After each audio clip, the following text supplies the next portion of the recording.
I like peanut butter. I like peanut butter. Peanut butter. I like peanut butter. I like peanut butter. I like peanut butter. Peanut butter. You're listening to the CreepGeeks podcast.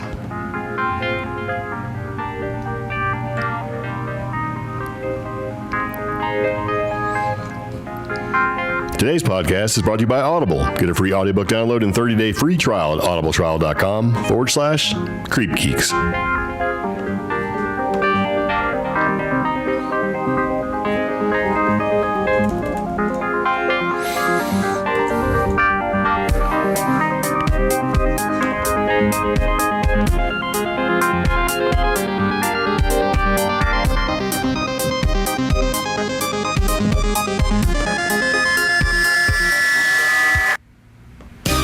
So it begins again. Welcome back to the CreepGeeks podcast. This is episode number 101. Adopting Sasquatch, Human Vessel, and Britain's Roswell. Yeah.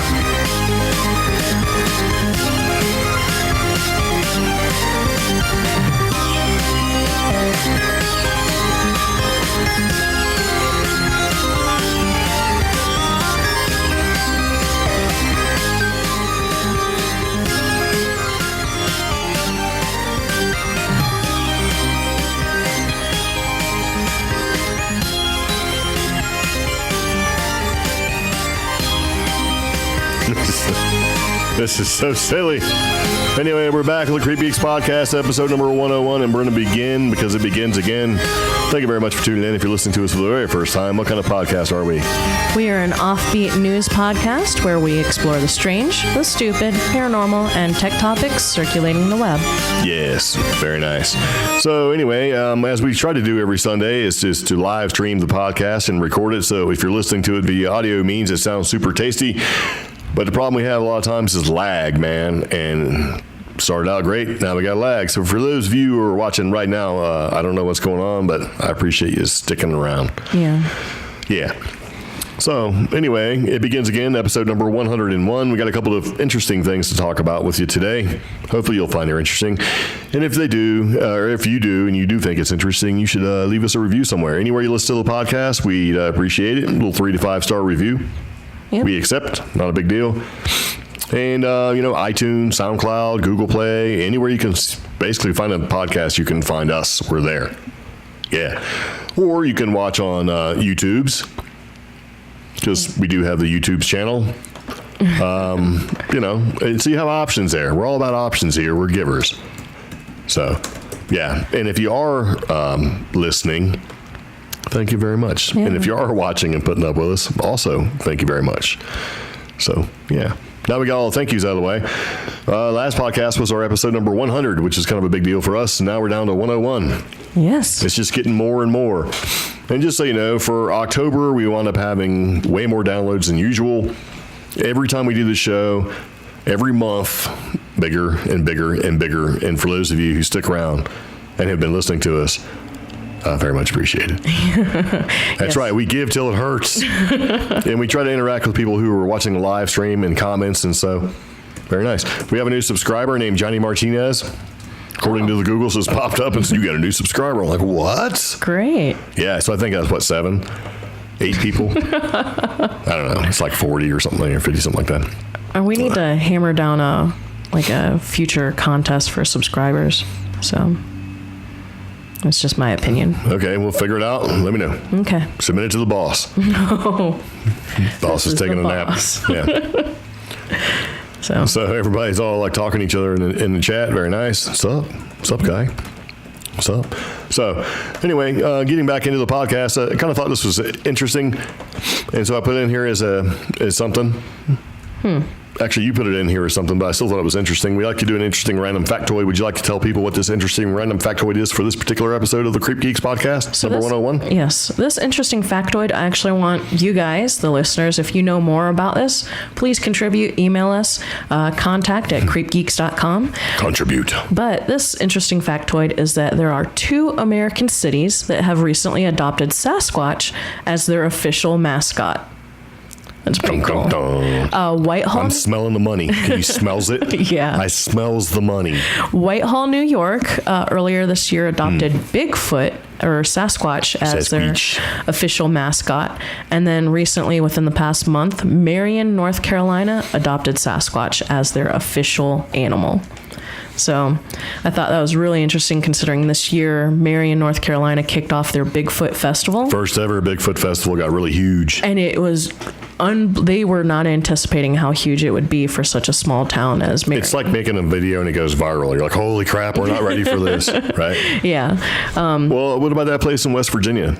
Or is it not West Virginia? It's like southwestern Virginia, the wood booger. Oh. Which is just gross. Yeah. Yeah, they're like, oh, hey, we seen a wood booger. Wood booger is another word for Bigfoot. Yeah, but... Or Sasquatch. The thing is, Marion, North Carolina has a population just over 7,800 people. But I think the Bigfoot Festival almost doubled or tripled that. In the region, I should say. People were staying all over just to come to the festival for a day or two. But they thought the proclamation idea was different, that it was an interesting thing to declare this Bigfoot as their official animal. It's like, we don't need a raccoon or a squirrel or anything like that. We're going to use Bigfoot. And this all starts because in August 2017, Bigfoot 911 claimed they had seen a Bigfoot running around in a forest in the state. On the group's page, they described the sighting as a large bipedal animal covered in hair. And from there, it just snowballed into the festival and then everything else. Right down to an official state animal. And that's about it. So there you go. Marion is I thought she was falling off the thing. Yeah. What's your official animal? Sasquatch. Dang. Dang, man. Dang. Yeah. Yeah. So yeah, Whitehall, New York is doing it as well. But I mean, they already got like the Beast of Whitehall. So what's up with that? I don't know. Or is it in England? I think that's England. Yeah, the Beast. Anytime they use like classy words like the Beast or the Hound, it's usually like the UK. Classy. Yeah. Using the word the Sasquatch. The wood booger. I just think it's stupid. Wood booger just makes me mad. Oh, no. So we watched that movie, remember? And they were like, Whitehall, New York has an even smaller population, 2,556. And well, I think the people from Marion should get on buses and go up there and take care of that. Well, they adopted it as official animal in a vote that passed 4-0.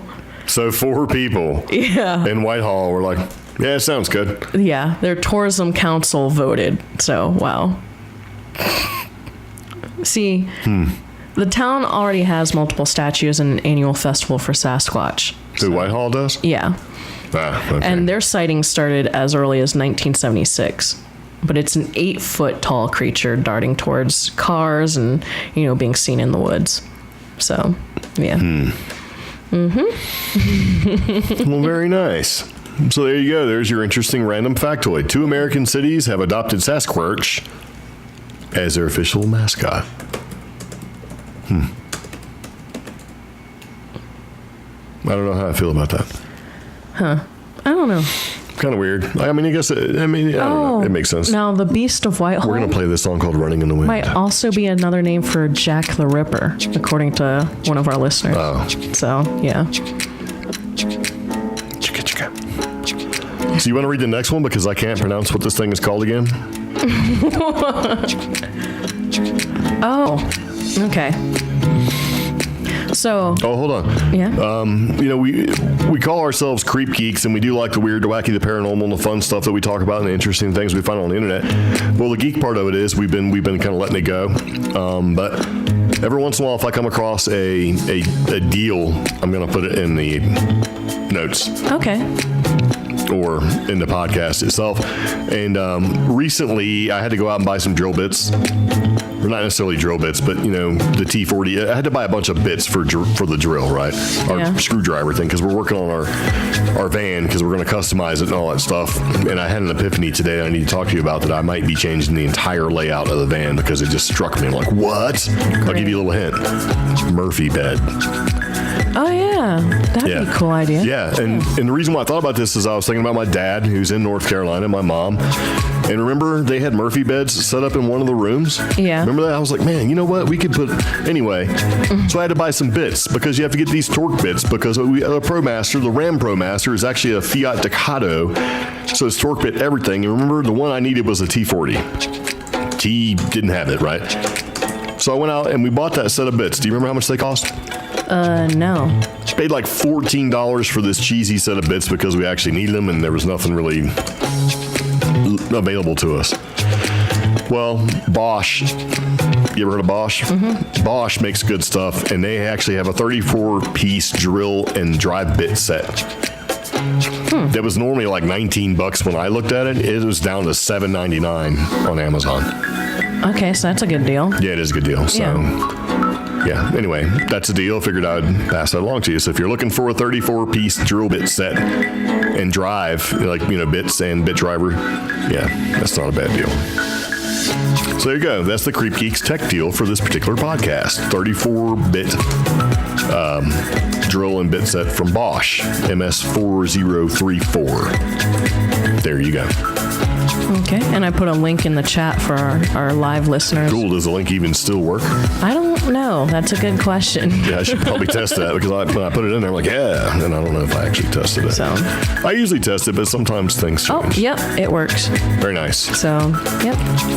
So there you go. If you need a 34-piece drill and dry bit set, get one from Bosch. It's actually pretty decent. Okay. So, and it's dumb because you always need that one bit, right? We needed the 40, and I remember when you were trying to do something for the Great White Buffalo, and we ended up having to drive back to a store just for one freaking bit. And see, that's what happens. It's like the two sockets I lose the most and I need the most are a 13 and a 14 millimeter. And one of the last times I did bother to clean out the garage, I found two 14s and then immediately lost them a half hour later. And they know that too, because when you go to buy one socket, they're like, you can buy a complete socket set for like $56, or you can buy one socket for 10. You're like, come on, man. It's a thing. So anyway, in the news, we talked about this before, the mysterious interstellar asteroid. Umamu. Mysterious interstellar asteroid could be giant artificial solar sail sent by aliens looking for life. Yeah, so here's the deal. They don't know what the hell this thing is. It went from being, a comet, and they're like, nope. And then they're like, okay, so if it's not a comet, it's an asteroid. And they're like, nope. Then they're like, well, it's exhibiting the symptoms of being a comet or an asteroid or both. So they're like, okay, well, nope. And then they're like, it's a derelict spacecraft that came from another universe. Yeah. And then they've been scanning it and listening to it and all this stuff, And now they're like, what if it's, one person is saying it could be a giant artificial solar cell. Like sail. Okay. Because when the sun hits it, it does weird things, and they're like, what's going on? Because as it was, kind of looping around, cruising through our solar system, when it got in the path of the sun, it picked up speed. It accelerated. They're like, whoa, that's not supposed to happen. But it could just be warmer particles accelerating faster. I don't know. Okay. I have no idea. They don't know what it is either. I kind of like the idea it's a derelict spacecraft. So, who knows, man? Oh. But, it's the first ever interstellar object spotted in our solar system, which means that it came from another solar system and it come popping into ours. And they're like, hey, it could be a light sail. Yeah. Meaning that, when the sun hits it or when light hits it, it actually, the energy, something astrophysicist happens and it makes it do something. Yeah. Well, they were originally saying it's like, the doomsday sphere, but it's not. But didn't they say, like, when they first started observing Halley's Comet, they noticed it would pick up speed when it hit certain places? Yeah, but they could explain that. Okay. Yeah. Because it's a comet, and the comet does that because it actually has, like, ice and vapor that when it melts, then it causes an acceleration, or it could cause it. And this is they're saying, okay, that maybe solar radiation pressure explained the acceleration. Oh, okay. They don't know, but they're considering it an artificial. If you consider it to be of artificial origin, it could be possible it's a light sail just floating around our space, right, as debris. from an advanced technological equipment, which goes back to every couple months or so. Somebody pumps out a theory and they put it out there. We don't know what this thing is. I mean, we know what it's made of, what it's comprised of. We don't know what it is. And so now they're just making shit up. We even have comments. It's like, maybe it's just a rock saying so. They got spit out at just the right way, It's a messenger from another system. Yeah, and it tumbles on the longitude. Yeah. Read the book, The Singularity Trap. Yeah. Okay. Like, oh no, let me read. It's like, okay, this illustration shows Umamu racing towards the outskirts of our solar system. So, like, okay. That kind of brings to mind, though, an article that I didn't put in today's podcast, but it was just like, it mentioned how when War of the Worlds broadcast, when it first broadcast, it put basically entire United States in a panic. I mean, because people were calling, 911. They were just freaking out. But today... During War of the Worlds? Yeah. They weren't calling 911. 911 technically didn't exist, but they were calling all... Well, yeah, they were calling like the police stations and...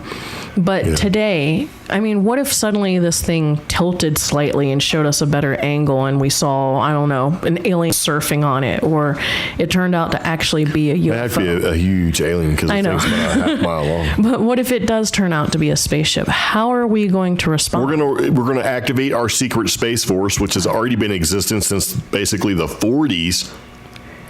Take them down. But as a culture, raise gun. As a culture, or as a civilization. Well, as a civilization, here's what happens if we have full disclosure. There's going to be a small segment of society that's going to go ahead and commit suicide. They're going to kill themselves. Really? Yeah, there always is. Okay. There's going to be another contingent saying this is just the beginning of the end, and it's going to be doomsday. Right? Yeah. So they're going to be like, the end is near, it's the apocalypse or whatever. They're all going to start buying steam. So they're going to get all crazy clothes. too. Right? And then another large segment is going to be basically driven by fear.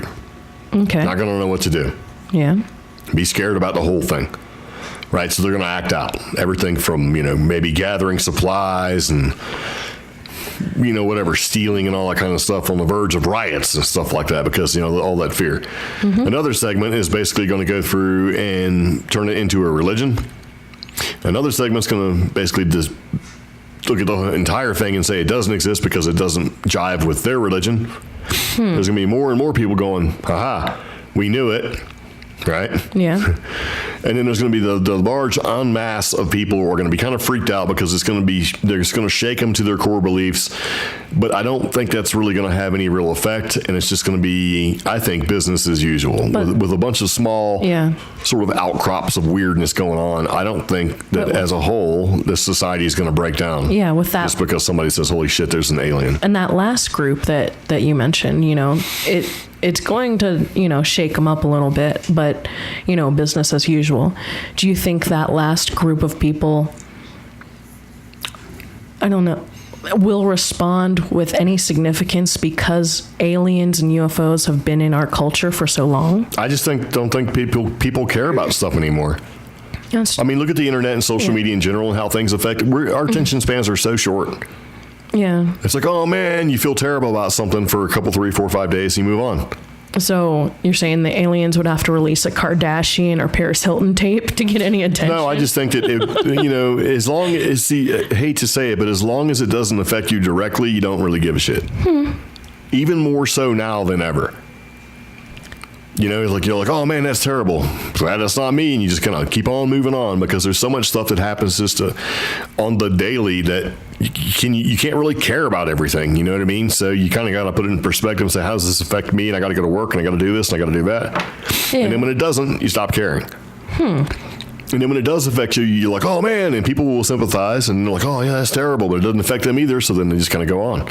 I think it's not until something huge happens that it'll like unite the planet. I mean, if this thing came cruising down and took out like half of Europe, it'd be a different story. Okay.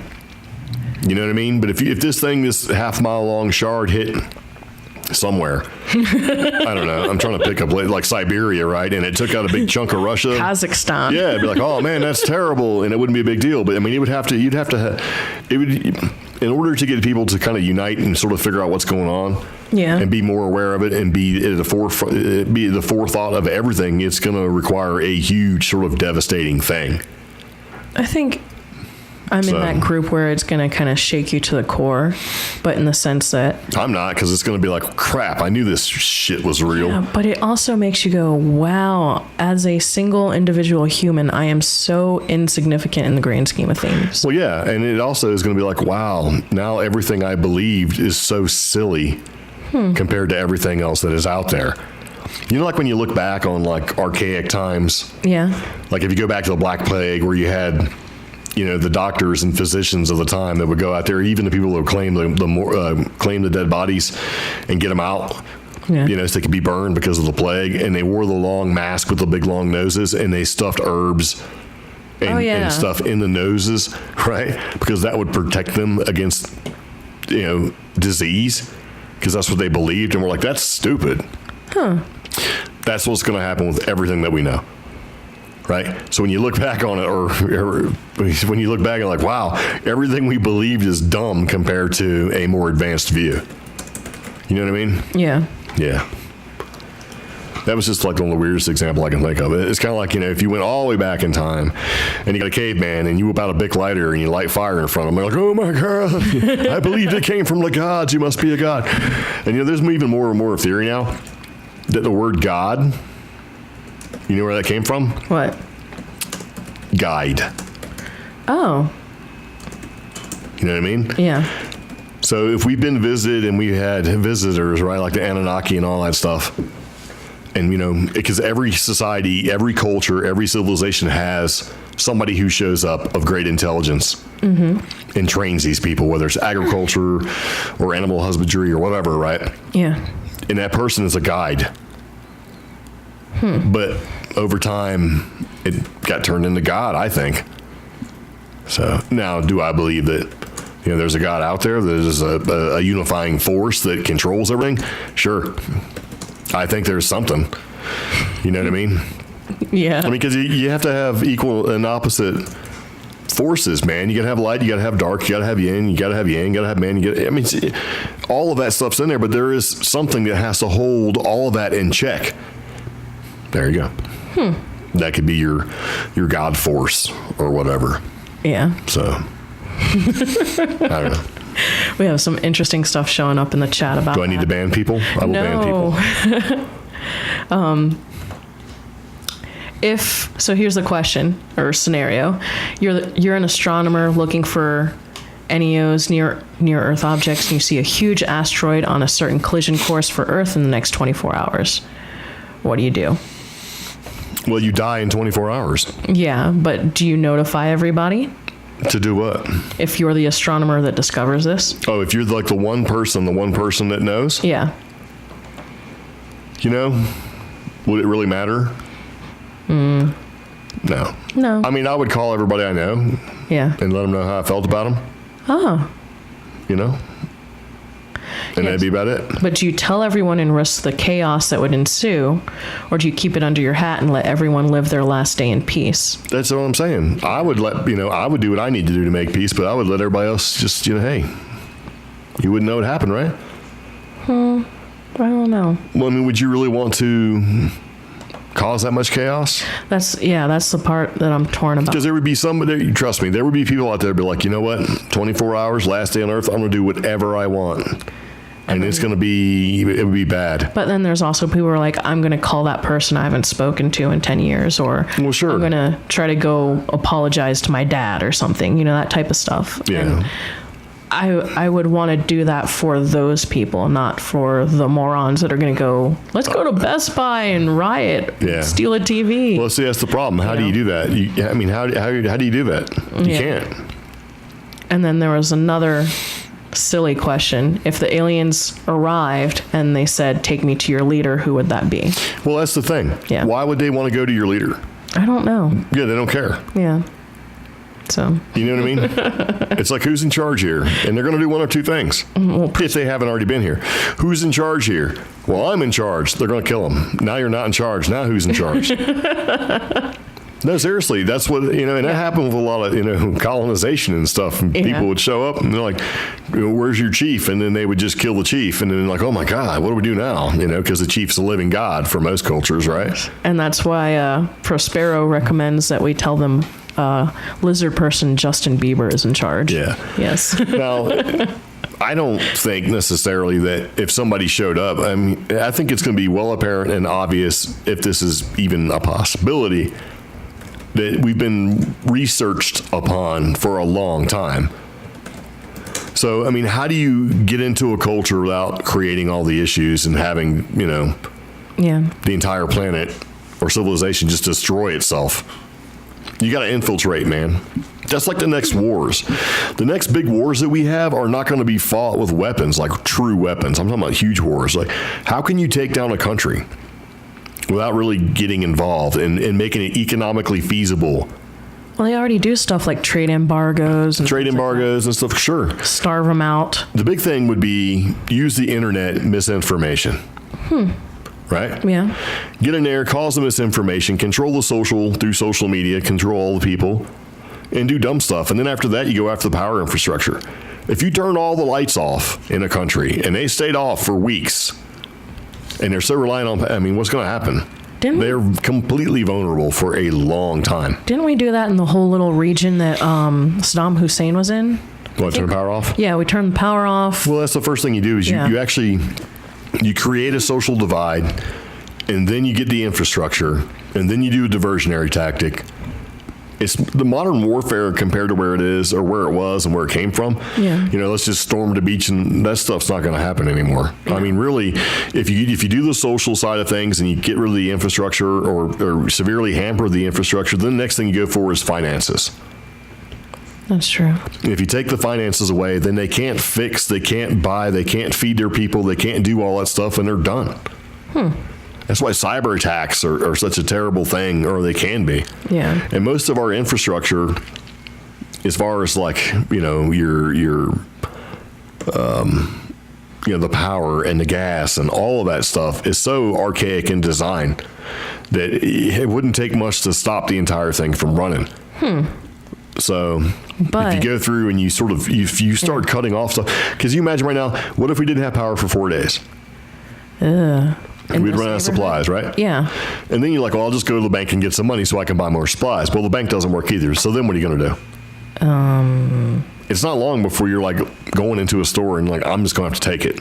Yeah. You know what I mean? And if you got morals, it's going to be a long time. And then when you finally just get so desperate that you have to go to the store, there's nothing there anymore. Yeah. And then people are going to come take yours. And people talk about like the preppers and survivors out there, and they say, man, these people are crazy. I don't know, man. If you think about, rule without law, it makes sense, Now, what would happen if everybody's listening to us? What would happen to us at the CreepGeeks podcast if this happened? We're already gone. Yeah. So when all that stuff is going down and we've been paying attention, the albino rhino is fueled up and we're already gone. Yeah. Bye-bye. Bye. Yeah. You'll find us at the bunker. And where's the bunker? Not telling you. Yeah. So there you go. Huh. How about that? Okay. I like what Jay says. Who cares? I'll just get a bottle of whiskey and drink.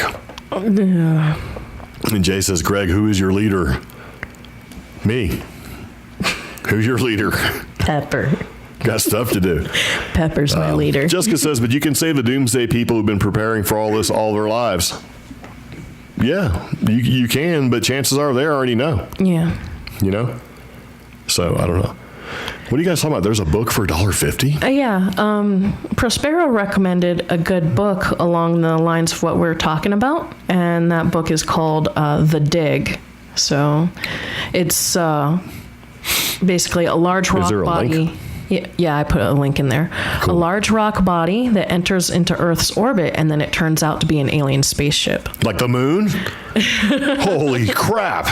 Now, it's the moon. This book actually came out in 1996. It's got some very good reviews on Amazon. Really? Yeah. And is it available on Kindle? Yes, it is. Oh, wait. No, hold on. It's available in audio. Audiobook? Yeah. What is that? Audio. I don't know. So wouldn't it be Audible? Not necessarily. There's no Audible link. That's why. Weird. Yeah. So Weird. you can get a decent paperback of this book for as little as $1.20. Make it happen. Yeah. So I don't see the link, so I don't know what you're talking about. I'm adding it to my, or you can get the hardcover for 10 cents. I'll take the 10-cent hardcover, please. But I got to see how much shipping is. So The shipping is $700. close. How much is shipping? $19.95. $5. Okay. So yeah. But I think I want to, yeah. Well, for those of you listening to the audio podcast, you'll find a link in the show notes. Mm-hmm. Yeah. Oh, I'm looking at it right here. Yeah. Hardcover, 10 cents. Nice. Paperback, $1.20. Mass market paperback, 99 cents. Audio cassette, $23.75. Unknown binding. I don't know what that means. $10.25. It means that the seller didn't fill out enough information when they posted it on Amazon. Oh, it's a LucasArts Entertainment Company book. Yeah. Interesting. So if we look at all the buying options, you can get this book for $4.94. Nice. We should add that to the cart. Arrives between November 9th and 19th. Yeah. I'm doing it. Don't worry. Okay. I am. I'm interested in that kind of thing. Yeah. So there you go. Excuse me. So getting back into the podcast, we don't know what the hell that thing is. That shard whipping through space. Yeah. So speaking of the unknown, as in we don't know what it is, when we come back after this break, we're going to talk about an unknown being in a human vessel. And you're listening to the CreepGeeks podcast.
Audible is an audio entertainment that entertains, educates, and inspires. For you, the listeners of the CreepGeeks podcast, Audible is offering a free audiobook download with a free 30-day trial to give you the opportunity to check out their service.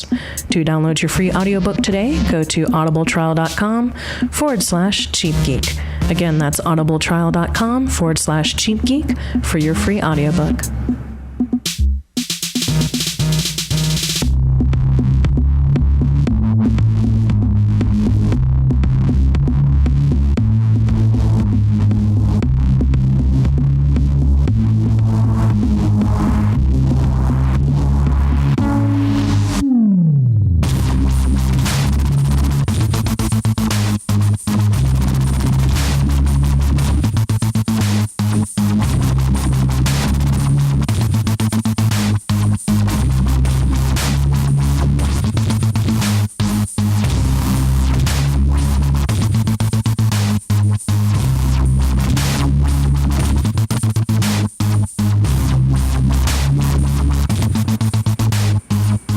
And we're back. Cool. Very nice. Thanks for tuning in and sticking with us. So it's funny because somebody made a comment that said our music sounds bad. Sounded like it's like dentist music or something. Like what? So I started to type boots and pants because like boots and pants means like boots and pants and boots and pants and boots and pants. But you know, Yeah. Brittany says boots and cats, boots and cats and boots and cats. That probably sounds better. Yeah. So, and Jay was at a break. Oh. What does that mean, sir? I don't know. He's like, what? Anyway, back to the CreepGeeks podcast, and we got something else to talk about. I thought this was kind of weird, and I kind of seen this, and I was like, what? So from Phantoms and Monsters, right, there was this little article, little blurb that I read, and I thought about this, and it was from Sunday, November 3rd, right? Yeah. I mean, I'm sorry, Saturday, November 3rd, because today's Sunday. Somebody reported this, and it says, on October 13th, I was in an airport lounge at Amsterdam, right? Yeah. At the Schiphol airport. I think it's a Schiphol? Anyway, yeah. Waiting to return to the U.S. Walking through the lounge, I saw a person pass in front of me. Right? Yeah. I suddenly felt a guttural fear and intense revulsion. Outwardly, he appeared to be Asian, but something was wrong. Okay. He looked like some type of being wearing a human body, and it didn't quite fit right. I thought of a meat suit. Ew. And the feeling of deep dread was instinctive, uncontrollable, stunned. I went to have another look, but I couldn't find him. I'm a very high-frequency flyer with almost 2 million miles on one major airline alone, and I've been in airports all over the world, including throughout Asia, but I have never seen or felt anything like this before. Huh. The person's initials are CK. That's kind of creepy. I mean... It would make sense if that person was a reptilian. True, but... Because, there is a theory that, we were here as workers, right? We were kind of put here and over time developed to be workers, right? Yeah. And there was a little skirmish going on between like reptilians and grays and whoever else. And the theory is that some workers were developed to be able to detect reptilians because they hated reptilians. Oh. Right. And would fight because it was just an instinct. Yeah. So they put this instinct of, fighting reptilians, which overthrew the reptilians and all this other crazy stuff, right? Mm-hmm. So what if this still lingers? What if you just get this innate sort of thing to where for some reason it just sets off your radar, whether it's a reptilian or something unusual? It's kind of like the Van Helsing thing, right? Yeah. You can detect evil, and that's your bag, man. You fight that one type of evil. Or you have this early warning radar system in your body to let you know when something's just absolutely not right. But that's why I put this in here. It's like instinctive, uncontrollable, stunned. Huh. Right? Yeah. Like guttural fear and intense revulsion. But see, for me, it's weird because when I'm in an airport, I wouldn't pick something up like that. I would get the vibe, but I wouldn't be able to make that distinction right there as far as a reptilian. Well, I think you could if you had enough airline miles like this guy. Yeah. He's got 2 million flyer miles, man. So he flies all the time. So that unusual environment of an airport is not unusual to him. Yeah. For me, though, if I were to get that vibe, I would go straight towards, terrorist or something, I don't know, man. I don't think you would have like an intense revulsion. With the exception of maybe like Denver Airport or one of the older airports, because they have so much weird mystery and like ties to the Illuminati and stuff like that. We've talked earlier on the podcast about how Denver Airport has those weird statues and some very weird murals that are either reptilian or Illuminati. Yeah, but I don't think that airport has anything to do with this. It's the person. That's what I'm talking about. I know. When you're out in the woods and you feel that sort of, like we've talked about this before, you feel, you're scared of a bear, you're scared of a cougar or whatever, but with Bigfoot, it's completely different type of fear. Yeah, and I'm saying that it's like familiarity and environmental. I wouldn't immediately pick that up at some random airport or have that ability. I don't know. But I think I would, because there's certain people that are energy vampires to me, and my reaction to them is rage. And it's like they could be the nicest people in the world, but you feel them just sucking the life out of you, man. Whether it's just completely negative or if they really are just kind of like just taking your energy away. So you're all happy and upbeat and you meet them and you go talk to them and you're just like, God, man, I just cannot stand this person because you just feel like it. You know what I mean? You ever met an energy vampire? Yes. And I think part of the self-defense mechanism that I personally have is just anger. Like I want them to stay away from me. So whatever I got to do using anger or whatever to make them completely aware that I do not want them around me so that they'll leave or leave me alone or not interact with me. And I can't help it. I try to be nice, seriously. and I really want to be nice, but what if you just can't? What if you biologically are just predisposed? I can't, how you say it? Predisposed? Predisposition? Yeah, maybe you have a predisposition just to, it's in you to either get away from them, not necessarily fight or flight, but, I guess it is fight or flight, either to, defend yourself for self-preservation, or if you just, I don't know, man. You ever met somebody like that? I mean, have you ever had any situation like this where you've met somebody where you just have been instantly to the point where if this person says or does anything to me, we're going to fight to the death? Yes. And you can't control it? I have. Yeah. But more along the lines of, and we kind of talked about this earlier this year, the whole energy vampire thing. It's like, get away from me. Yeah. And my instant reaction is flight with certain energy vampires. As soon as I detect or I feel what they want from me, it's like skin starts to crawl and I just want to get out of there. So, and we do have an interesting comment from our live viewers. What? Is that true? If you spell Illuminati backwards and put it in Google search, it gives you the NSA website? Yes, it does, because I just tried it. Now they know where we are. Now they're tracking us. Why would you do something like that?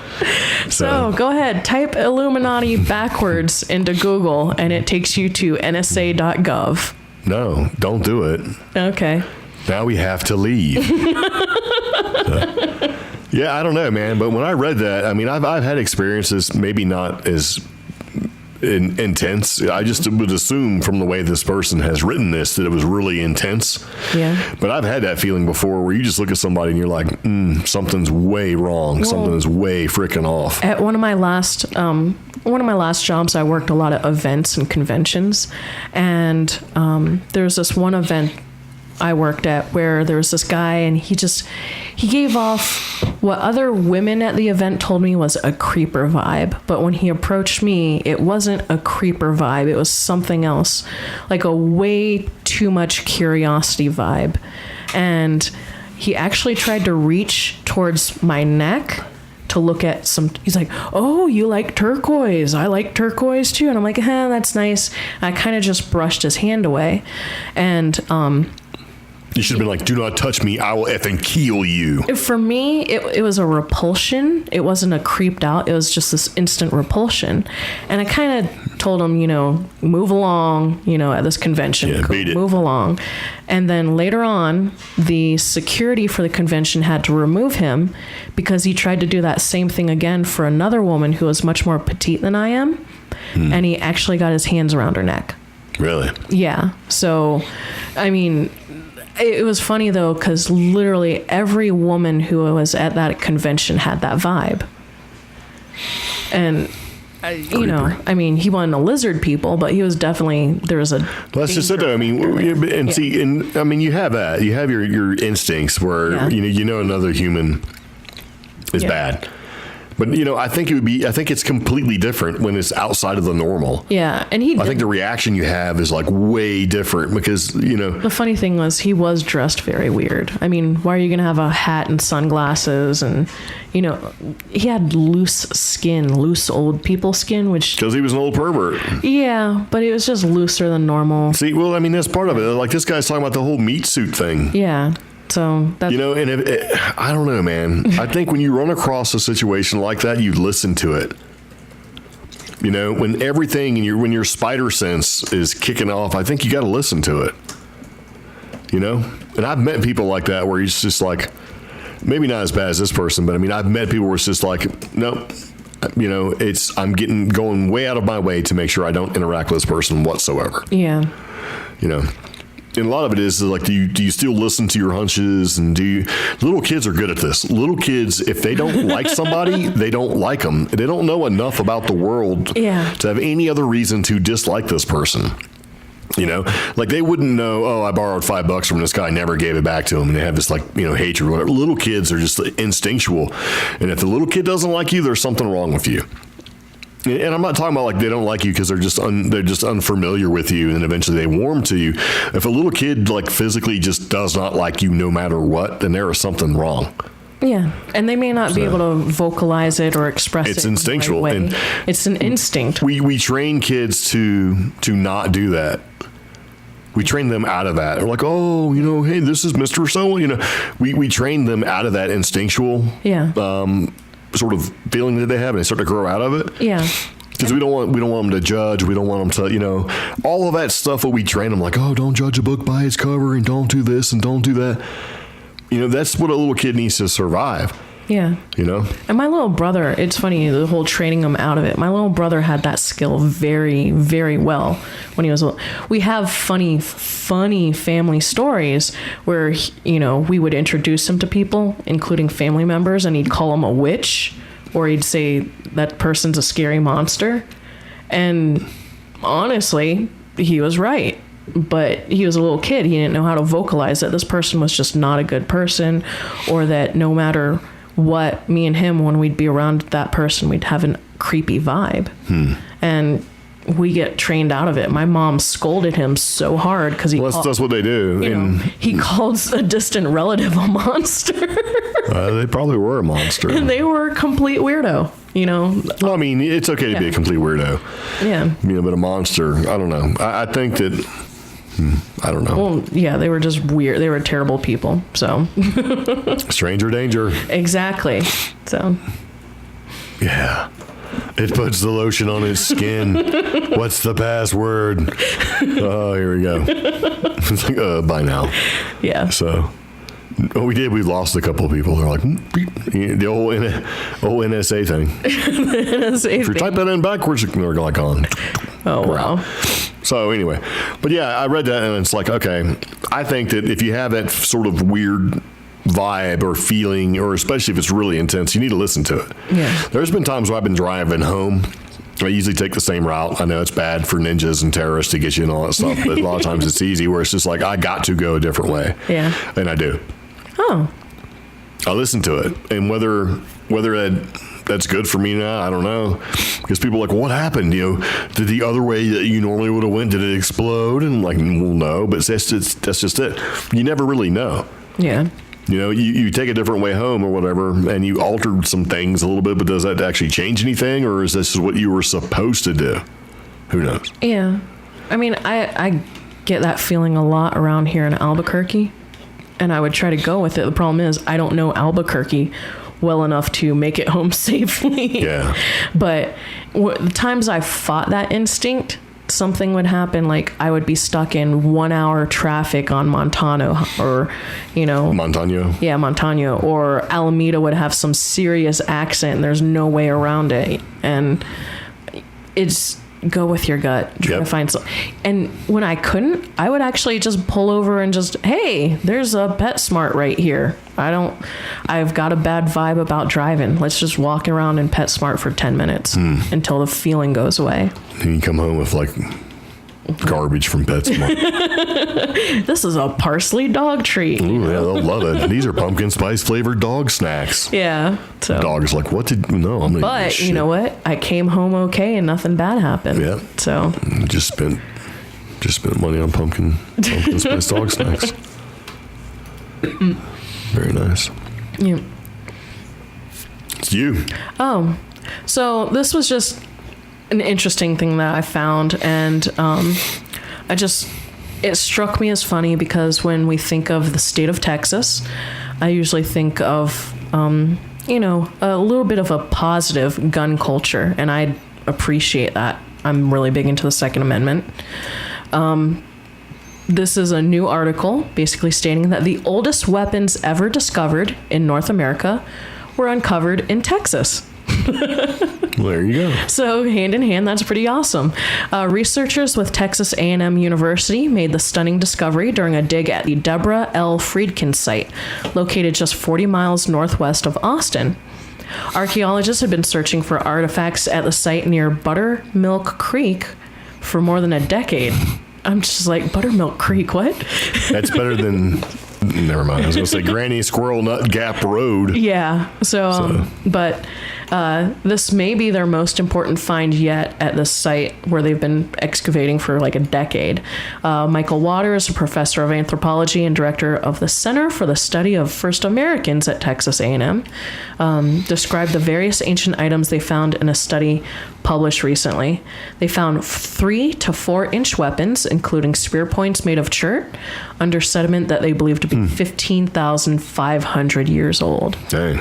Yeah, that's crazy. So these were projectile point weapons, very similar. I guess they were found under a layer with Clovis and Folsom project points.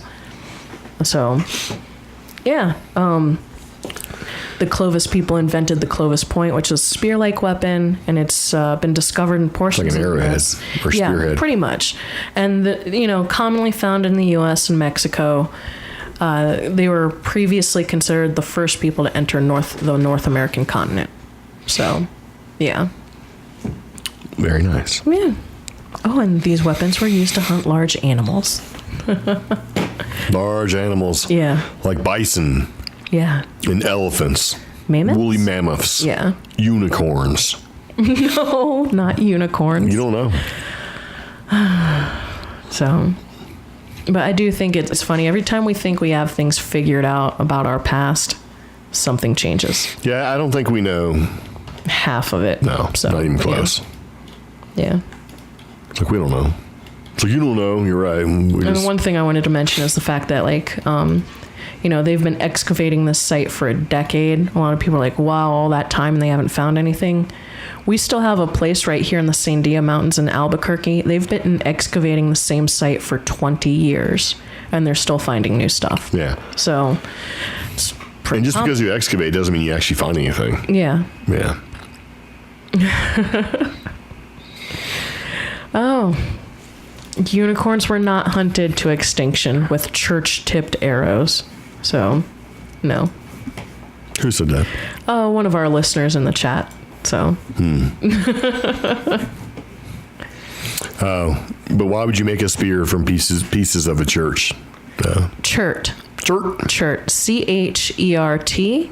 It's actually from the Flint family.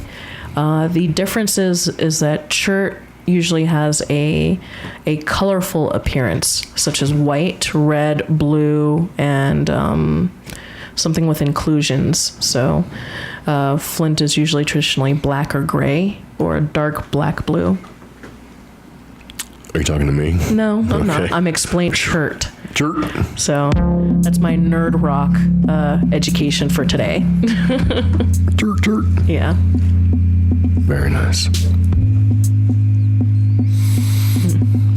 Well, I think we're going to need to go ahead and take another little break. Okay. Because I'm starting to smell some chicken. And it should probably be checked upon to make sure that it's actually okay. All right.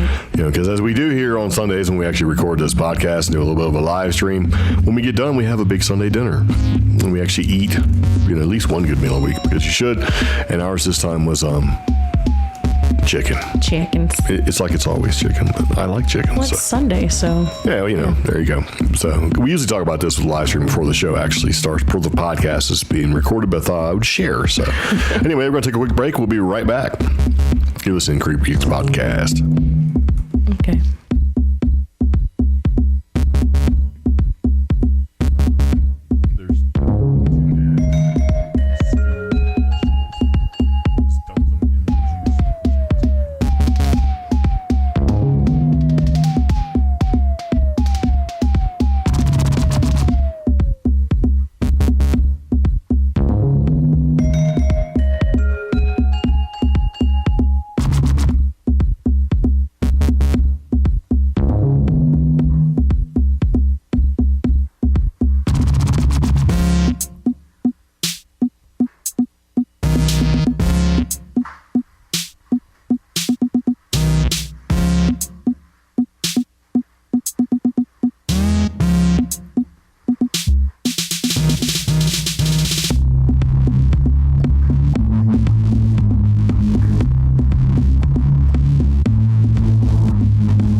So just in case you were wondering or worried, our vegetables are now in with our full-blown whole baked chicken. Life is good. And last week we had a super tasty German chocolate cake, which was super tasty. That's what I forgot to get from the store. What? Stuff to make dessert. We have a dessert mix. We do? Cake mix. But Yeah. we have no frosting. What? Yep. Okay. I'm open to a lot of things. Cake without frosting, that's just bullshit. Well, So we what are can't do supposed to that. I'm just saying. You know, some people like cake without frosting. They're like, oh, it's great. No, it's not. Okay. Yeah. So we have nothing for dessert today. Nope. We'll just eat Halloween Starburst. I'm so sick of Halloween candy. Well, maybe if we get done with the podcast, we can make we can do something about the treacherous trek to Walgreens. a treacherous trek to Walgreens. Like, you will travel many mile. Right? So 1 mile, right? All right, anyway. Welcome back to the CreepGeeks podcast, and we're going to begin where we left off. And where we left off, we were talking about some different things. Texas has the world's oldest, or not world's, North America's oldest discovered weapons was in Texas, which is very nice. Now let's talk about Britain's UFO hot spot. Britain's Roswell, if you will. Yeah. It's called Rendlesham. I couldn't say that one to save my That's life. why I said that. Rendlesham. Why can I say some words, Rendlesham. but not other words? So I don't know. And it's at the Rendlesham Forest at RAF Woodbridge. It's Britain's Roswell, and they get more UFO encounters than what they had in the past. yeah. So there you go. Oh. And this happened October 29th, right? And it's an article from the Metro. It says news, but not as you know it. I don't know what that means exactly. But it said, did American airmen in Britain really see an eerie triangular spacecraft, right, with his eyes with his lights looking like a glowing red eye near Suffolk in 1980. Yes. And Rendlesham Forest, the Rendlesham Forest incident is probably Britain's most famous UFO encounter, and aliens are still seem to be hanging around the site, according to UFO fans. Now, that's what the paranormal investigators Ghost Tech reckon after their walkie-talkies mysteriously stopped working as they investigated. And then they saw something weird. And then it got weird. Granted, it could have been the batteries, but of course the investigators are convinced it was aliens. Lead investigator Jeff Young said, on the first night we managed to not only see the lights for ourselves, but we also captured them on film. We were the only people in the forest, and we had to walk 3 miles through the forest to reach the location, so there are no roads or any other explanation for what we had witnessed. We saw the UFOs moving through the trees and again captured them on film, but this time much more clear than before. So they're showing off their findings in a YouTube series, and they did post a link trying to get it to play. We'll go ahead and share the article in the show notes so that you guys can watch it too. But these guys, the video, they interview a few people before they show the finds. You have to watch through all that stuff. Nice. Yeah, so the original UFO encounter at the site had been the subject of multiple films and documentaries, and even today, the revelation by one witness of missing hours during the incident made headlines around the world. Now, what's unique about the incident, sometimes described as Britain's Roswell, is the detailed accounts by serving military personnel. The events unfolded across 2 nights in December 1980 in Rendlesham Forest near RAF Woodbridge, which at time was used by an American Air Force. 2 American soldiers, John Burroughs and Jim Peniston, claimed to have seen strange lights like a huge red eye in the woods in Rendlesham in Suffolk. They approached the lights, initially thinking it was a downed aircraft, but Sergeant Peniston later described seeing a craft of unknown origin. Now, retired Colonel Charles Halt had made a dictaphone recording as the events unfolded and has since claimed that RAF radar personnel also detected the craft, but were unwilling to give statements until they retired. Which I can see. I mean, you know, you don't want anything to jeopardize your career, especially back then. But Holt claims to have written statements from RAF personnel saying they too detected an unknown craft. Yeah. And then a statement of a recording. While in Rendlesham Forest, our security team observed a light that looked like a large eye, red in color, moving through the trees. After a few minutes, this object began dripping something that looked like molten metal. Yeah. The soldiers made drawings and descriptions of craft which resemble flying saucers. Oh, and that's cool. So, kind of like here in New Mexico with the UFO trail in Cuba. Yeah. They have a Rendlesham Forest UFO trail that you can follow. Nice. Yeah. So, skeptics claim that the marks of the UFO's landing are in fact rabbit holes, and that the lights came from a nearby lighthouse or from an aircraft. That's possible too. Yeah. But I don't know. It's still up for debate. There's a lot of skeptics claiming, that it wasn't what they thought it was. There was no alien ship, and that it's all a hoax. And that's about it. But I think the reason I mentioned this was because I remember hearing that there's been some other accounts lately from Rendlesham Forest. Yeah. I think Mysterious Universe, another podcast, talked about it, that right in that same forest, there was an increase about a year ago of missing time and accounts from World War II. We talked about them on the last episode. It was I think it was like a bomber. Yeah. Flying through above Rendlesham Forest, and people were like, "What is that?" And it was seen then not seen, then seen then not seen. Yeah, what is that concept called? We just talked about it on the last podcast. Yeah, if you hadn't said anything, I'd be able to tell you, but yeah, dimensional shit rift. Yeah. Yeah. A couple of accounts of dimensional rifts, like people, soldiers who were doing maintenance on the base, and they drove off and drove back on, and suddenly it looked like World War II again. You know? So that type of stuff. But I want to learn more about this, because it seems like, everybody's like all about Roswell, but then there's all these other places that are just as... Yeah, there's there's tons of them, but I mean, like the Phoenix Lights in Arizona, that's got me really interested. And then, what's the other place? We have that place up here in Cuba and Farmington, New Mexico, where they claim that there was UFO sightings as well. It seems that Roswell over-dominates the conversation, but there's many other places you can go with, there's an alien that's supposedly buried in Texas, and then there's one buried in southern New Mexico as well. Yeah.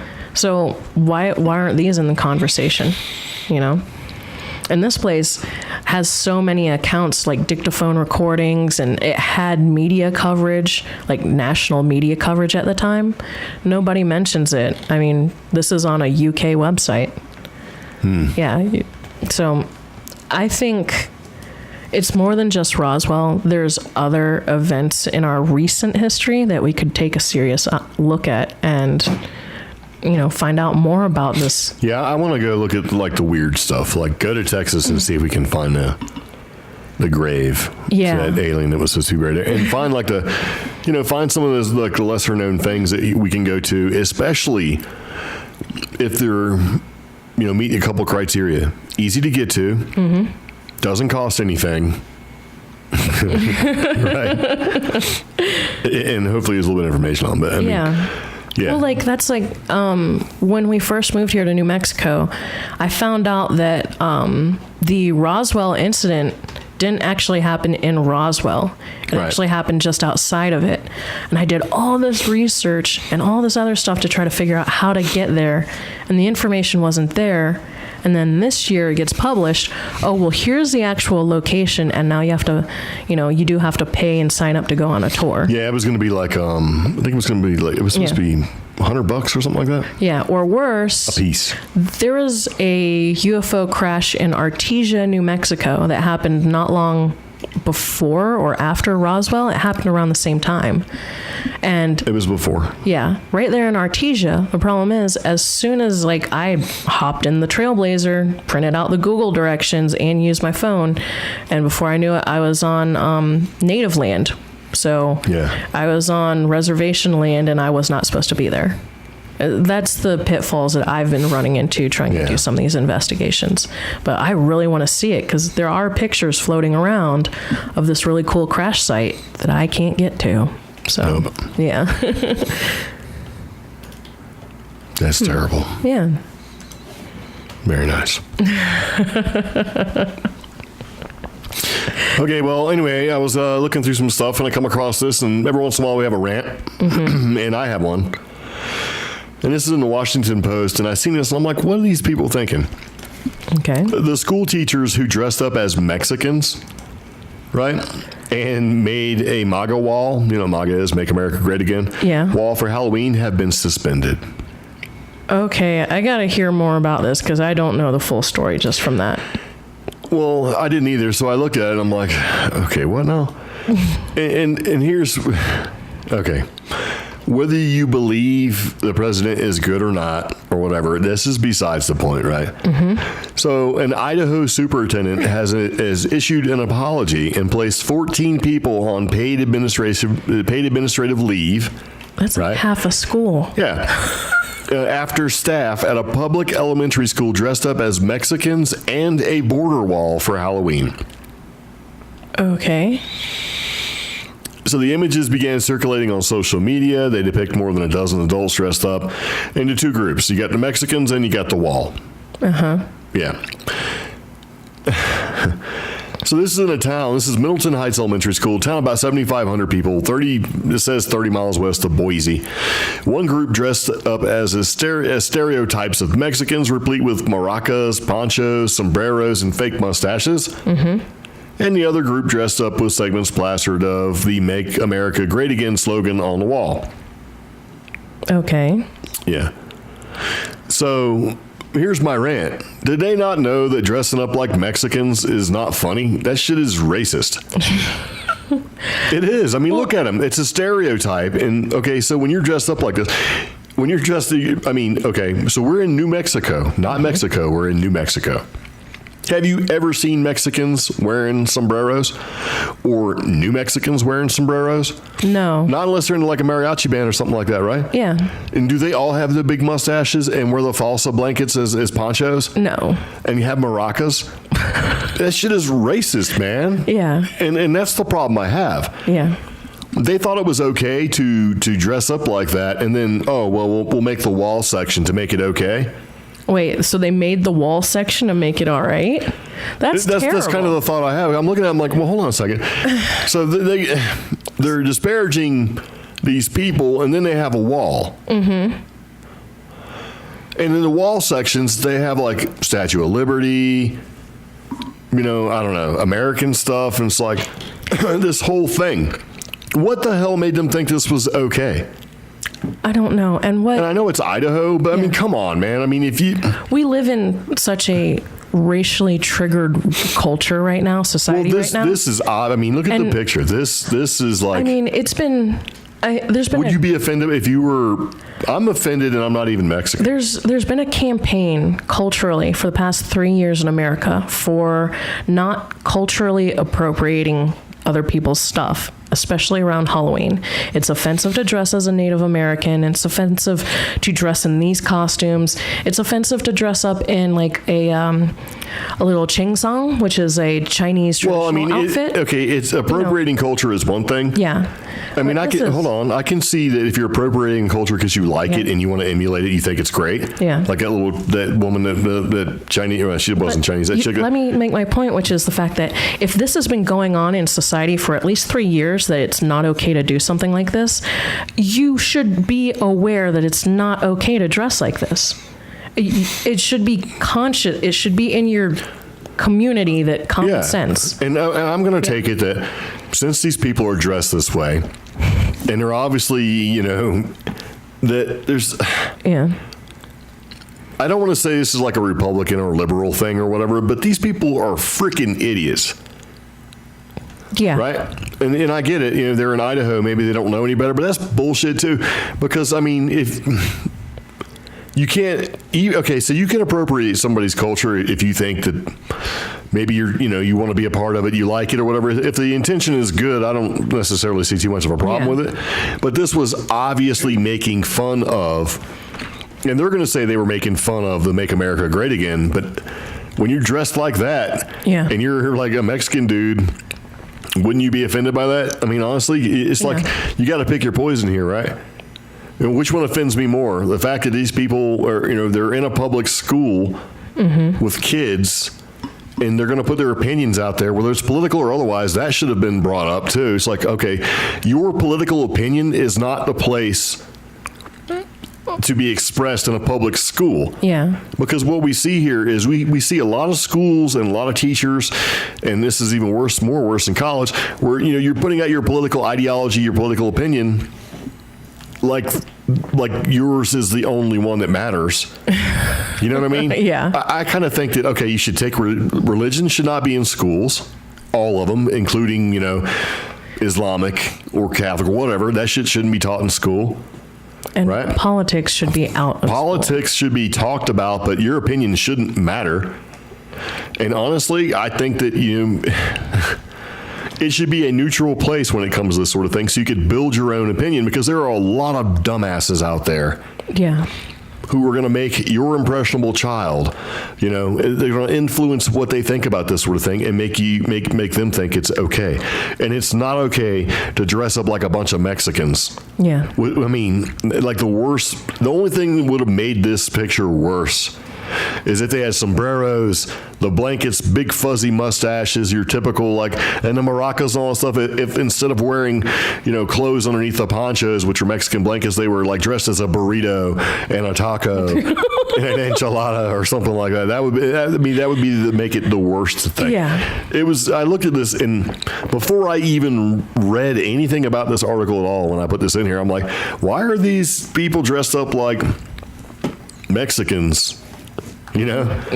And then I read it's a public school. I'm like, well, that's great. And I'm like, oh, and it's an elementary school. That's even better. And it's 14 people doing this. It's like, what? That's yet, if you you're too sensitive. No, there's a difference. There's a difference between trying to culturally appropriate somebody's culture, and then there's also a difference between, okay, well, hey, let's just go ahead and it was done in poor taste. It was wrong. Yeah. That shit is racist, right? And it's like the board later said that the investigation would continue. This type of behavior has no place in education and is certainly not tolerated here at Middleton School. Yeah. The situation is being taken very seriously, right? And this is an unfortunate incident of very poor judgment. Yet it's not indicative of the middle school district of our teacher or our teachers as a whole. Bullshit. You got 12. 12 of your staff are doing this, right?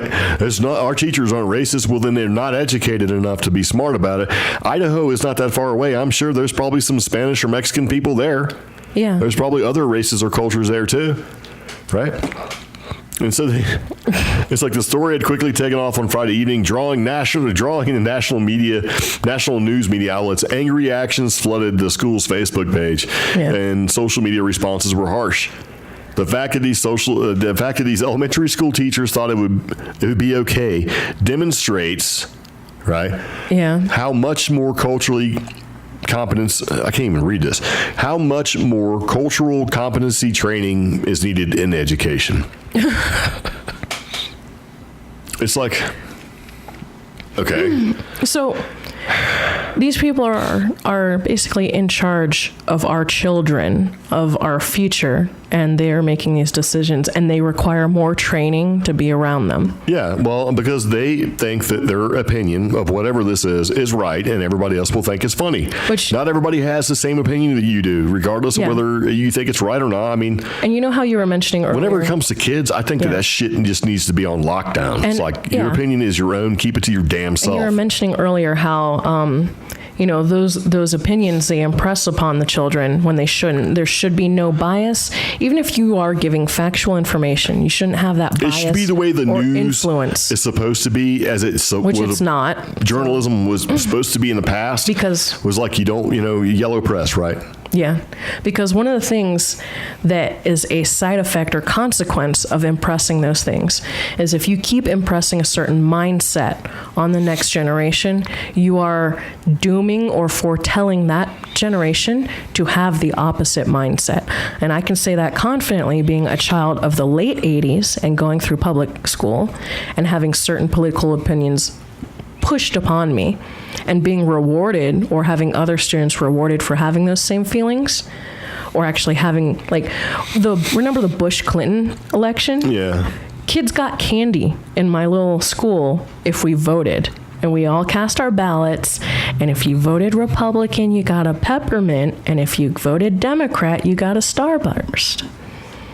That's some racist shit right there, too. So, and, you know, similar examples. I mean, granted, they're not handing out candy. Why would they just not give out, like, I mean, why would, okay, so they're directly influencing. Yeah. You know, when you're a little kid, which tasted better, Starburst or peppermint? Yeah. If your grandma voted peppermint, right?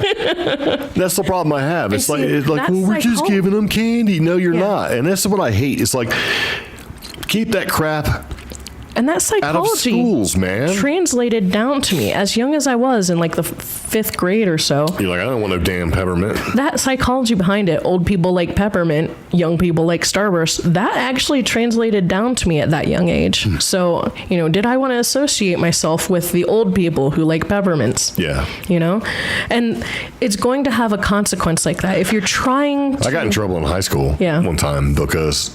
My teacher was super ultra, I guess, liberal at the time, and you know, and he was saying how much he hated the two. He said, "I hate both the parties that we have," right?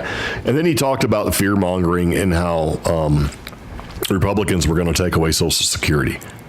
Okay. Which is like the biggest freaking fraud that you hear all the time. Like, oh, they're going to take away Social Security. It's like Social Security is actually funded in the budget under its own thing. It's completely separate from the military budget, the medical budgets that we have. It's separately funded, so that you can't necessarily do what they're trying to do. It's a fear mongering tactic. They say if you vote for this particular party, they're going to take away firefighters, and they're going to take away all these social services that you rely on, right? And the police force and all this other stuff. They're going to take it away to scare you into voting the other way. When if you do a little bit of research, no, that cannot be unfunded. It's completely separate. Social Security has been funded and is funded all the way up until like the year 2100. It's completely its own separate animal, and you can't take money from it, you know, to do this and do that. And it's like it's an ignorance thing. You don't really know. And I told him that. I'm like, hey, look. He said, does anybody agree or disagree? And I said, well, I disagree, because that's funded under its own. Because when Truman funded that a long time ago, that became part of it. And I actually watched when Reagan was running for president, where they said exactly that: Republicans are going to take away social funding, and he basically explained it in great and agonizing detail that that's not the case. And then, you know, it's funny, like 2 weeks ago, or actually not even 2 weeks ago, like last week on Facebook, I seen where somebody had put that little clip in there of Reagan explaining how Social Security was going to... But regardless of your opinion, in your personal opinion, I think we need to get to the point where that stuff is not taught. It needs to be, you know, sort of not biased one way or the other. Yeah. Because, you know, you're excluding one opinion and promoting of yours. Or you're promoting your own opinion, which excludes somebody else. I don't know anybody that runs right down the middle with this kind of thing. But isn't that also along the lines, that famous quote, history is written by the winners? That's what they say, so, sure. I mean, if you continue to influence one way or another, that becomes history. But in our particular case, the losers are the ones that are writing the history books. And are funding the history books. Gosh. And are fighting about what's put in the history books. And if you really go back and look, let me give you an example. We both went to school in the Virginia Beach public school system, right? Yeah. I remember being in the first, second, third, into the fourth grade, where we were taught colonial history, because we have Colonial Williamsburg, we have Jamestown, we have all of this stuff that happened way before Plymouth Rock. Yep. Right? We were taught about the Witch of Wichita. Yeah. right? In great and agonizing detail, and all the curses and all that stuff that sort of happened. It was taught around Halloween because it was kind of interesting. And we were taught about Pocahontas and Captain John Smith. We were taught all that stuff in a lot of the details. And we were even taught that Jamestown is the first documented case of cannibalism in the colonies. Yeah. You know, you don't hear any of that now. It's basically taught that Pocahontas saved Virginia. You know, it gets so sort of, I hate the fact that they have to sort of pick and choose history and exclude or include facts that aren't correct. And they reduce, you know, what was like a week of learning about our colonial history in Virginia down to like, 2 pages. Yeah. And it's and they said, well, we want to make sure that we in other words, they said that they need to be culturally sensitive. Yeah. Is a reason why, because they didn't want to offend like witches or anything like that, right? And Native Americans also. But the history I learned wasn't so whitewashed. Where the colonials, you know, but the you colonists can't say were whitewashed great. Anymore, because that's also a connotation there. See, well, I'm losing here, but I mean, you know, it wasn't taught that way. It was taught that, hey, the colonies, they weren't good. They weren't good to the people. It wasn't like, oh, hey, and it's like, if you really want like Thanksgiving, right? Look up Thanksgiving and how that really went down. It wasn't like everybody says, yay, they showed us how to grow crops and we all got together and celebrated. No, we took all their freaking land right out of the gate. It's a thing. Oh, speaking of Native Americans, New Mexico had its own little Halloween faux pas. A Cibola High School teacher on leave for alleged cultural remark, haircutting incident. And it's apparently so offensive, they won't even tell you. You get an offensive haircut? No, they won't tell us what exactly was said. But apparently this teacher, in some sort of costume, possibly Native American, ran up to a student who was also Native American. Well, she is Native American. This teacher was in costume and cut her hair. So she's like scalping her? That's what they're not saying in this article. What is? And he did that. This teacher did this in front of 2 other Native Americans. Wow. Yeah, 2 other Native American students. So apparently 3 Native American students, 1 teacher dressed as a Native American, cut a student's hair. Yeah. Yeah, but they won't say anything else as to what actually happened because apparently it's really offensive. There's no pictures. A letter was sent out to all the high school students. They're investigating. This teacher has been a teacher since 2003 and is a very popular, highly regarded teacher. So... You know, I mean, come on. I get it. They probably thought it was funny or whatever. It was meant to be in jest. But if you give it like more than half a second of thought before you react, you're like, well, maybe somebody might not think that's funny. But if you cut my dad is Hawaiian. Hair is very important to the Hawaiian culture. It's also very important to Native Americans. Well, you touch a woman's hair, oh my God. Yeah. Well, if they're dressed like a Native American running up on another Native American cutting hair, I don't think it's just like I'm just cutting your hair. That's yeah. Yeah, I don't know. Yeah. So. I guess. I don't know. I just think that kind of thing, and I would hate to see. Here's the problem with the entire thing. Once you get to the point where you're suppressing both sides to come across a neutral, then you really lose a lot of culture. You also lose a lot of anecdotal history. Yeah. So, yeah. Yeah, and you know what? And Miss Espinoza is correct. That could be assault of some type. Absolutely. Yes. Yeah. Absolutely. So, I mean, like my daughters both have long hair. They keep it relatively long, and they've always had long hair. And I couldn't even imagine if a teacher ran up and tried to cut their hair. I know my oldest would start fighting right there. Yeah. And my youngest probably would too. But more importantly, I would be kicking the door in because, they donated their hair to Locks of Love for a couple years straight, for a while. They've done it a couple different times, but teachers, especially when teachers are dumbasses, need to stay away from the kids. Well, that's... You know what I'm saying? That's the problem we actually have. The good teachers, the really good teachers, I think it's hard to be a teacher because I think you're just surrounded by a bunch of idiots. to a certain degree. Well, that's the thing. This is New Mexico. People are asking in the comments in our live chat of the podcast, was the teacher arrested? Are the police involved? Yes, this does count as a form of assault. It also counts as a cultural offense. The police are investigating, but they haven't arrested him yet, the teacher. The teacher's just been put on a leave and is not allowed near students. Well, that's good. He should be put on leave because, hold on, whenever something like this blows up and things get influenced by social media, a large overreaction happens. So this person who's been doing good for a long time does a pretty stupid mistake, right? Yeah. Do they need to get arrested, thrown in jail, and basically just get pounded away forever? No, they don't. But that's the problem we have. Either we don't react or we completely overreact, and there's no middle ground with that. Just like when you talk and go to school, one side is displayed, the other side is completely ignored. There's no middle ground. Yeah. So, does this guy need to go to jail for this? No. I mean, does he need to be arrested?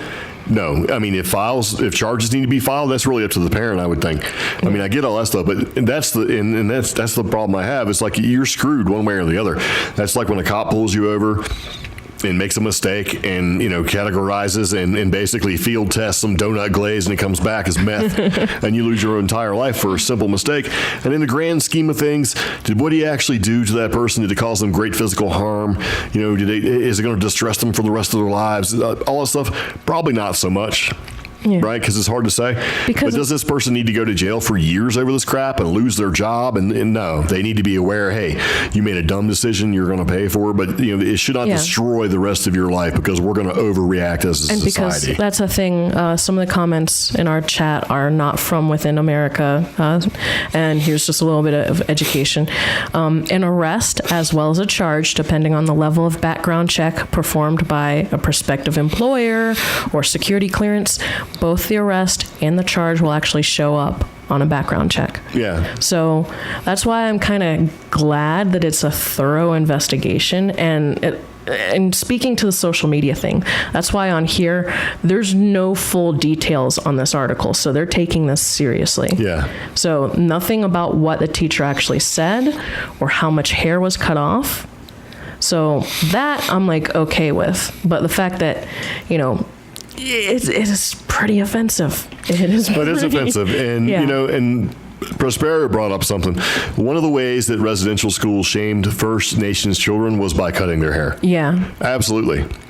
They did that in Australia too for the Aboriginal children too. They do that for every culture, and guess what? They do it to you in the military when you join. Yeah, you go and get all your hair cut off. Yeah, and they say it's for sanitary reasons, and it probably is.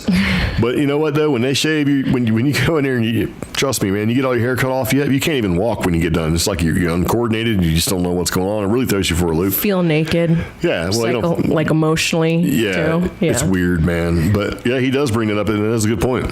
Yeah. They did more than that too. Cut the hair, sterilization. They were and are still not treated. Yeah. And a lot of people talk about how they've been treated. I don't think that there's probably I don't think anyone was treated as worse as Native Americans. I mean, I guess it depends on what you mean by worse, but I mean, look at the grand scheme of things. We're talking, I don't know. Yeah. It all sucks. It's all bad. But yeah, that guy shouldn't have done that, or that teacher. I don't know if it's a he or a she. Shouldn't have ran up and tried to cut somebody else's hair. But I mean, what would they? I mean, okay, regardless of whether you're dressed like Captain Crunch or a Native American, why would you do that at all? That's not funny. I mean, I could. You know what? Here's how I could see it and make it okay. If you were dressed like Edward Scissorhands and you went running up like you were going to cut the hair, that would kind of be okay, right? I mean, if you think about it, because what did Edward Scissorhands do? He cut hair really well. He cut hair really well, and he trimmed the bushes and all that stuff, and that was his entire character. That was his thing. Edward Scissorhands, he's going to give you a haircut. Yeah. And if you were running up to the student going, oh, I'm going to give you, like a fake haircut like Edward Scissorhands, that kind of thing, I would see that as not being a real issue. Like, okay, it's obvious. Yeah. But this person is dressed up like a Native American, going to run up and scalp another Native American. I mean, come on. Yeah. Yeah.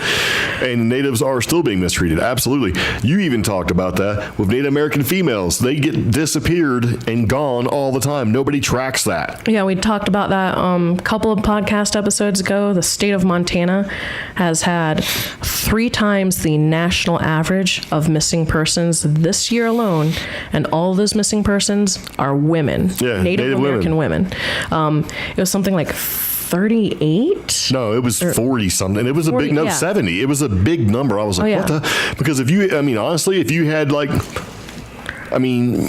if you had that many people missing. Yeah, so you were going to say white women, right? Yeah, you had, but it's kind of true though. If you had like 70 women, okay, first off, it's got to be reported.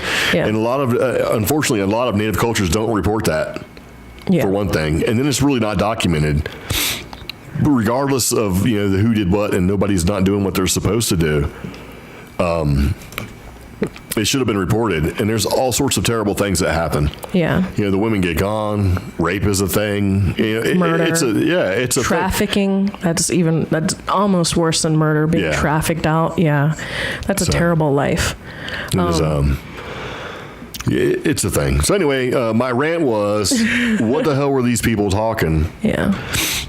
Thinking about dressing up like Mexicans and doing all that stuff, and then you brought up that it's like, really? I think our public school administrators, by and large, try to do a good job. Yeah. But I think a lot of them, unfortunately, are dumbasses. Yeah. And maybe, and that's the thing too. It's like you should. If you were working in that school and they were like, "Hey, we're going to dress up like," wouldn't you go, "Hey, I don't think that's a good idea." You know what I mean? But then you have to look at it like this. I would say that's not a good idea. And people would go, because you'd have 12 other people going, "Yes, it is a good idea." At what point do you fight the masses over this? Yeah. I wouldn't. I'd be like, "Okay, well, I'm not going to do it."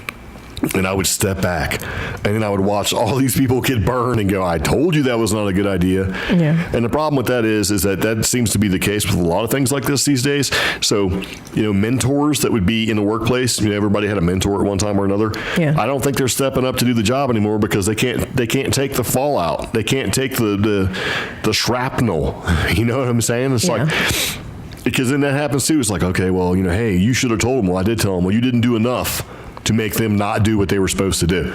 That's like when you work with somebody who's really not good at their job, right? Yeah. And you go and you tell somebody important, "Hey, look, this person is not good at their job and they're making my job really hard." And they go, "Well, what have you done to help them?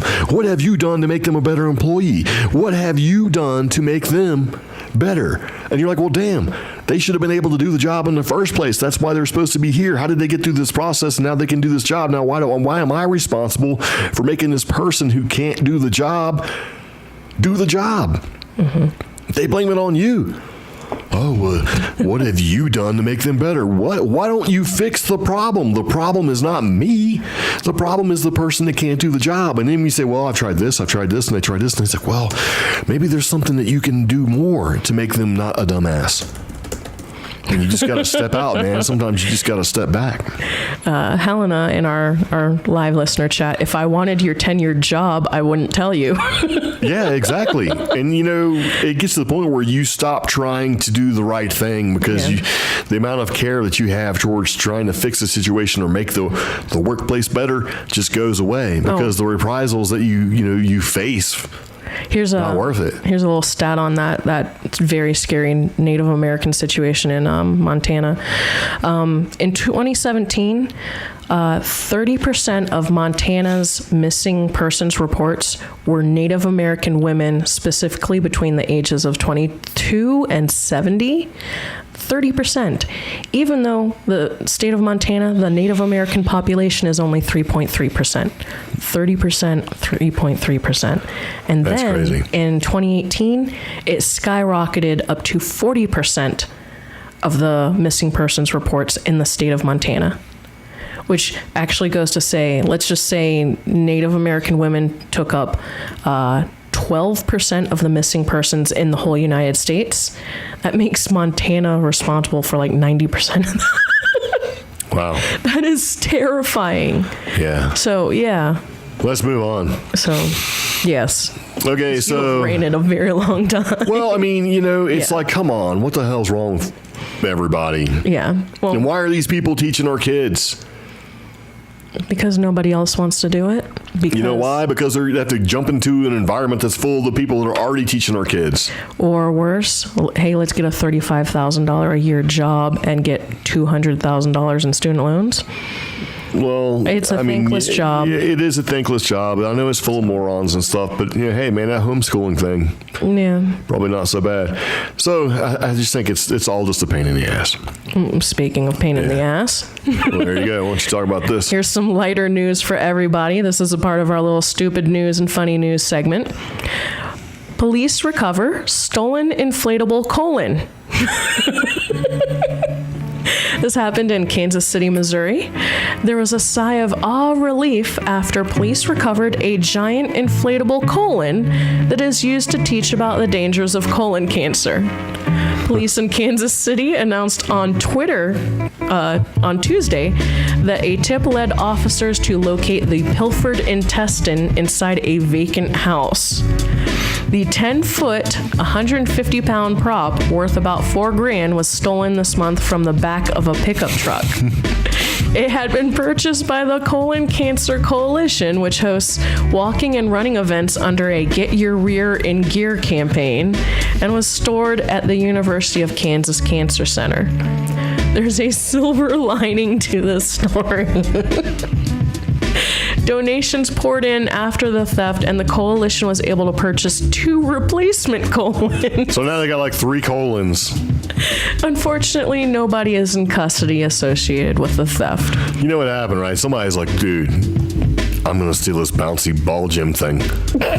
Bounce house thing? Yeah. Get this sweet bounce house. Can you imagine taking that bounce house and setting it up in your kid's backyard and trying to blow it up? Because then it would take a while for you to figure out what it is, and it blows up and it's a butthole. Or even better, it was found inside a vacant house, so some teenagers were probably like, dude, let's make a rave inside the old abandoned house. Nobody makes a rave anymore. I don't know. It's like Or like, let's start rave some from sort like of party. 90s Europe. Yeah, maybe. Nobody's making a rave. Boots they and were pants. like trying to figure out, like, man, we got to blow this thing up and see what it is. I bet they started blowing it up. I'm like, oh, okay, we don't want this. We just put it in there.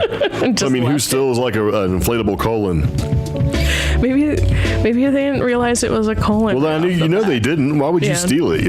It's Yeah. because it clearly looks like a. In its blown up state, but when it's packed up in a box, it doesn't look like that. And what is that crap on the sides in it? Oh, those are examples. I don't care of, anymore. I don't even want to know. Never mind. colon health. Like, oh, hey, go and speak to Mr. Polyp. Hey, everybody, I'm Mr. Polyp. Oh. Gross. Okay. So, yeah, that's good for you bad guys. I'm glad you stole a colon. That's what you get. But hey, That's like trying to steal a watermelon from a watermelon patch, and you went up in the dark, and you're sneaking around, you grab it, and you take off running because you're stealing it, and you wind up with a pumpkin. Yeah. that's a weird anecdote. Just leave that alone. Oh, okay. That may have been told to me one time by somebody Oh, that I okay. respect. Yeah. And they're not listening to the podcast from Norman, but yeah. Okay. Anyway, that's about it for that. Mm-hmm. But let's take a second, and since we support the local small businesses, we're going to go ahead and play this. So listen up, everybody. The following is brought to you by yourwebdesigner.info. Yourwebdesigner.info offers prices and services that are unrivaled by any competition. And yourwebdesigner.info will customize your website to suit your personal and your business needs. CreepGeek listeners, check this out. Yourwebdesigner.info has a promotion going on right now that is sugar sweet. $115 for one custom web design, 1 month of hosting, one logo, and your domain web address? Well, guess what? It's included. For more information, you can visit us on the internet at yourwebdesigner.info. That's INFO. Or call us at 858-683-3657. Yeah. So getting ready to end the podcast because we've been talking for quite a while, but we're going to end it with this last story, something that we've seen and thought was pretty humorous.